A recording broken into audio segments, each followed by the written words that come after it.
Hey everybody, Weston here with the Hidden Gibbon, and today I am back with another deck tech video. This one is, again, a little bit more budgety, kind of like the Reaper King, and coming in at under $200.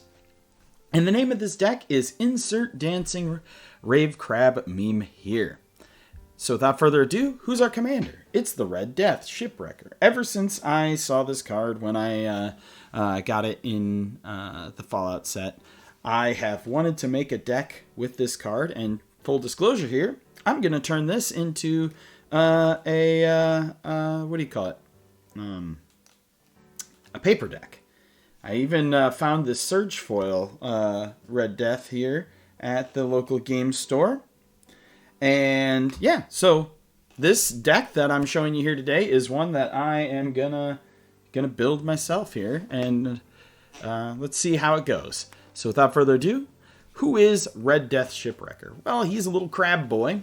He's a 1/3 for Izzet, so red-blue, and has Alluring Eyes. You tap him, and goad target creature an opponent controls. That player draws a card, and you add 1 red mana. Yeah, they get a card, but you get to goad their stuff, and that's what we're going to do today. We're not going to punish people too much for getting to draw those cards. Instead, we're going to focus on goading all of their creatures and just, making people punch each other while I get to sit there and go do. So let's go. Creatures, we got 21. We got Agitator Ant. At the beginning of your end step, each player may put 2/1/1 counters on a creature they control. Goad each creature that had counters put on it this way. He's just a little 2/2 for 3. Alexios, Demos of Cosmos. If you've watched any of my other red-based deck techs, you'll know that I love this guy and Slicer, but I did not put Slicer in this one. I just put Alexios in. He has Trample, and Alexios Demos of Cosmos attacks each combat if able, cannot be sacrificed, and cannot attack its owner. So when you put this guy down, he's going to go around the table, and he's going to hit everybody but you. At the beginning of each player's upkeep, that player gains control of Alexios, untaps it, put a 1/1 counter on it, and it gains haste until end of turn. Then we have Bothersome Quesit, which is Menace. Goaded creatures your opponents control can't block, and whenever you cast a non-creature spell, goad target creature an opponent controls. We have Fur Crag, Cunning Instigator. He's a legendary. He's a 3/3 for 5.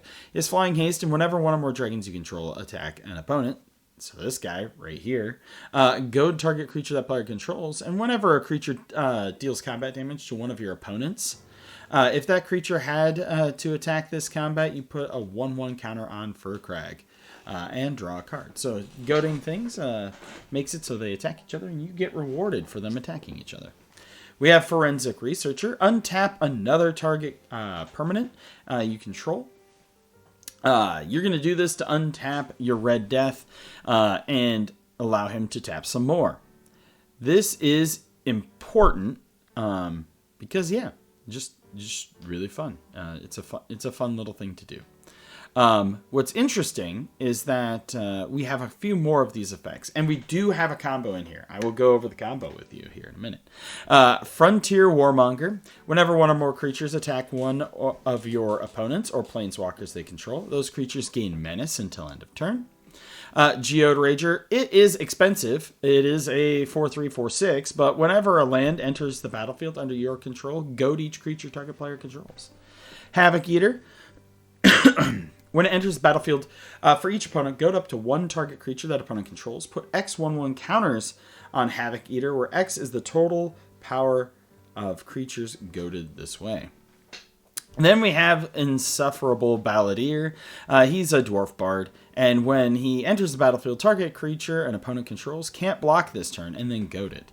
And then we have Iorith of the Healing House. She taps to untap another target permanent, or you can tap her to untap 2 other target legendary creatures. So this is important. We have Marvin, Murderous Mimic in this deck, and he has all activated abilities of creatures you control that don't have the same name as this creature. Okay, this is important. So we have Iroth here. so then Marvin also gets this ability. So you have these two and your Red Death, right? So to start this loop, tap your Red Death, goad something. The opponent draws a card, and then you tap your Marvin Murderous Mimic to also goad and make them draw a card. Then you tap your Iorith to untap your Marvin and your Red Death. So those two are then untapped. You tap your Red Death to goad and make an opponent draw a card, and you get red mana.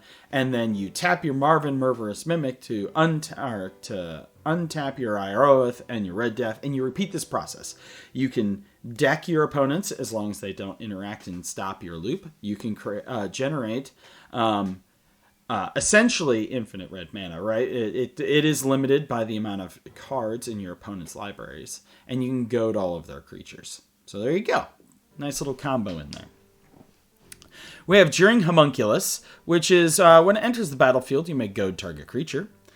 Kelpie Guide. This is another one of those untapped abilities.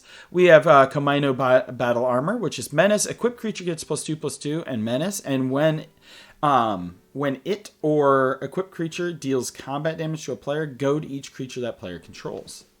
Which is pretty fun. Marvin, we already went over. Renegade Silent is a creepy looking dude from Doctor Who. I have no idea what he is. At the beginning of your end step, goad up to one target creature you don't control and put a 1/1 counter on Renegade Silent, and then he phases out. I almost said passes out. Then we have Sly Instigator. Until your next turn, target creature an opponent controls can't be blocked. Goad that creature.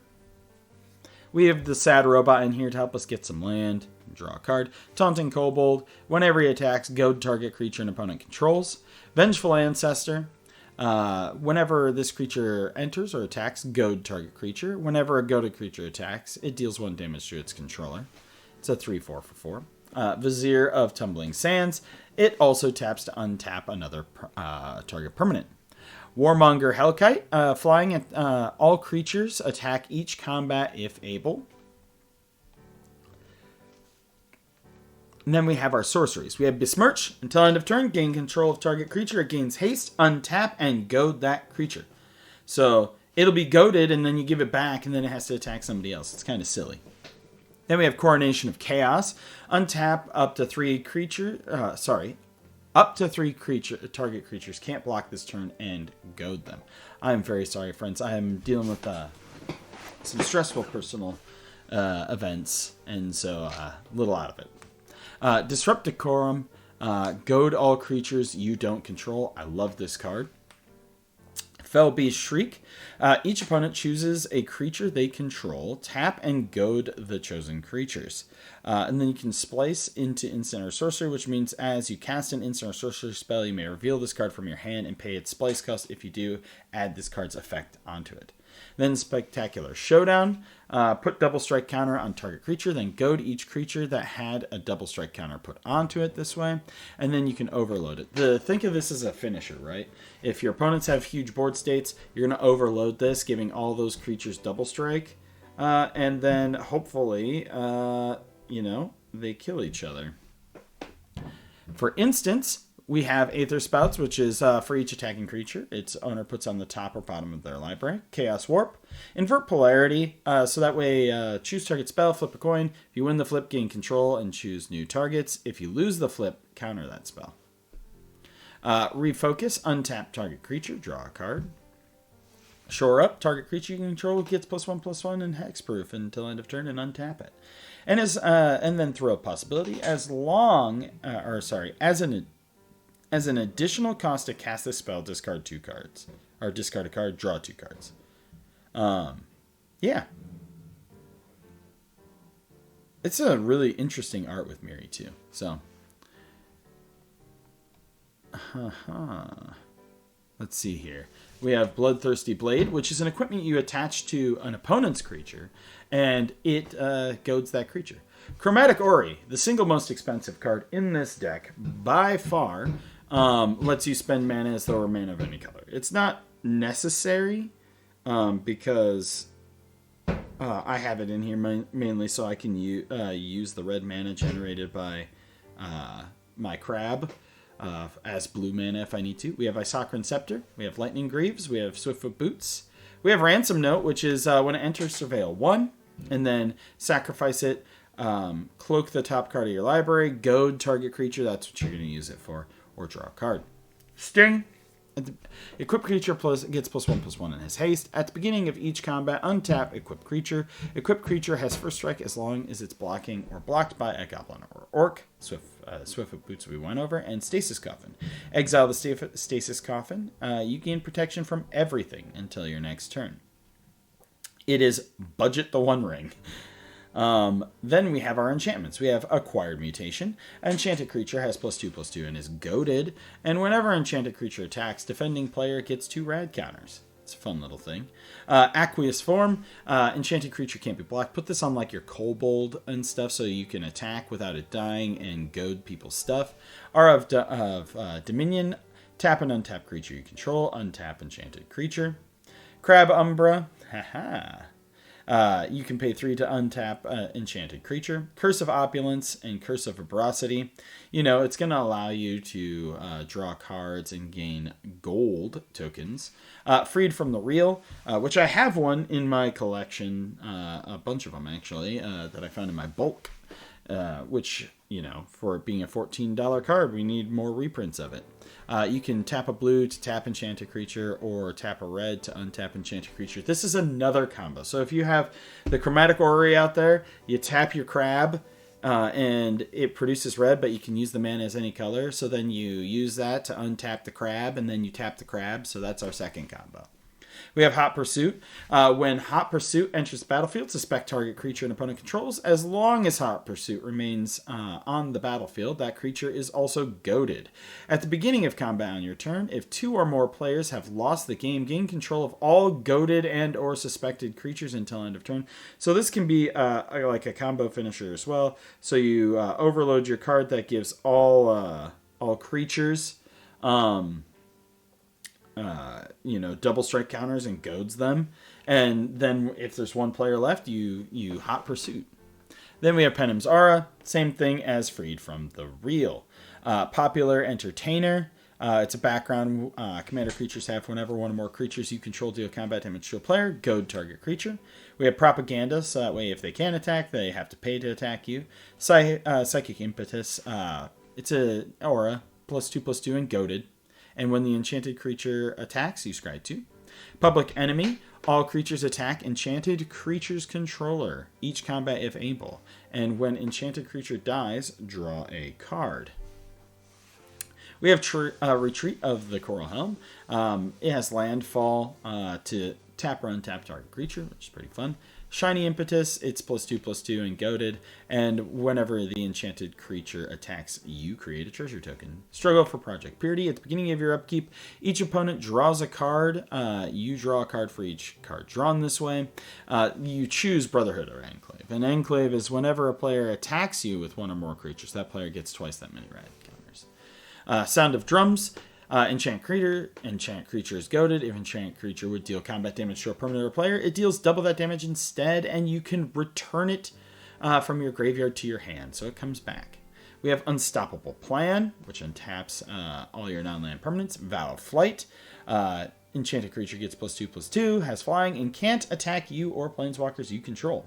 And Vow of Lightning gets +2/+2 and has first strike and can't attack you or players you control. Planeswalkers you control. And then our lands. It's budgety. Nothing too expensive here. Reliquary Tower is probably the... Storm Carved Coast might be the most expensive land in here. But, yeah. We're running a lot of basics, etc. Let me know what you think of this deck. I think it's fun. I think it's silly. I like the goad mechanic, and I really like the Red Death. As always, I am Weston with the Hidden Gibbon, and I'll be back with another deck tech tomorrow. Fair warning to y'all. Avatar spoilers are out, and I love Avatar, so you are about to see a lot of Avatar decks. But I'll try to mix it up a little bit. Have a great day.